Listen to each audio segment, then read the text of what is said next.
मुरादाबाद जनपद डिलारी के गांव जटपुरा निवासी रोडवेज में संविदा बस चालक के बेटे मोइन अहमद ने सिविल सेवा की परीक्षा पास कर क्षेत्र का नाम रोशन किया है। संघ लोक सेवा आयोग की परीक्षा परिणाम में मोइन ने 296वीं रैंक हासिल की है। मोइन को ये सफलता चौथे प्रयास में मिली है। उनके घर बधाई देने वालों का तांता लग गया। मोइन के पिता बली हसन संविदा पर बस चालक हैं और परिवार के पालन पोषण का पूरा दायित्व उन पर है। मोइन ने बताया कि उनकी मां तस्लीम जहां गृहिणी हैं, वो 4 भाई और 1 बहन है। बड़े भाई निजी कंपनी में दिल्ली में नौकरी करते हैं और मोइन दूसरे नंबर पर है।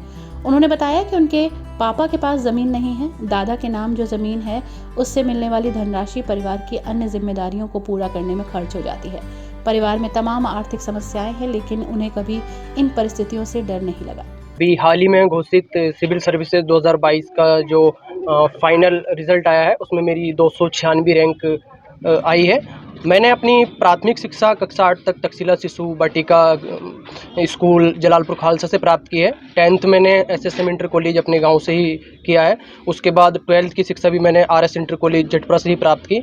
उसके बाद स्नातक की उपाधि मैंने महात्मा ज्योतिबा फुले रोहिलखंड यूनिवर्सिटी से संबंधित एक प्राइवेट कॉलेज से प्राप्त की है और उसी दौरान मैंने साइबर कैफ़े का भी कार्य किया है। मेरे पिताजी का नाम बली हसन है। वो पेशे से एक संविदा चालक हैं रोडवेज में।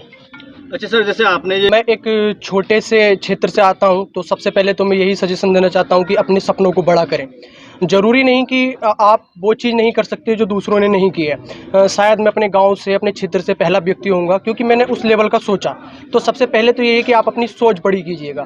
जब आप अपनी सोच बड़ी कीजिएगा तो उसके बाद इस तैयारी के दौरान दिक्कतें तो आती हैं, बहुत सारी फाइनेंशियल प्रॉब्लम भी आती हैं, आपको मेंटल स्ट्रेस भी होता है और भी बहुत सारी दिक्कतें नज़र आती हैं।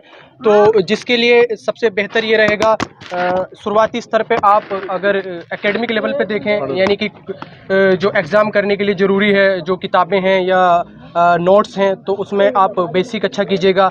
एक वक्त दीजिएगा, एटलीस्ट 1.5 से 2 साल का वक्त आपको बेसिक जो बुक्स हैं उन पर खर्च करना चाहिए। कितने घंटे की मुझे लगता है जब हम तैयारी स्टार्ट करते हैं तो हमारे पास एक अलग लेवल की एनर्जी होती है, तो उस वक्त हम 10 से 12 घंटे आसानी से पढ़ सकते हैं। कभी कभी 12 से ज़्यादा भी पढ़ सकते हैं, लेकिन एक टाइम के बाद आपकी जो एनर्जी है वो लॉस्ट हो जाती है। तो उस टाइम पे आप 8 से 10 घंटा भी पढ़ते हैं तो एनफ रहेगा इस एग्ज़ाम को क्लियर करने के लिए।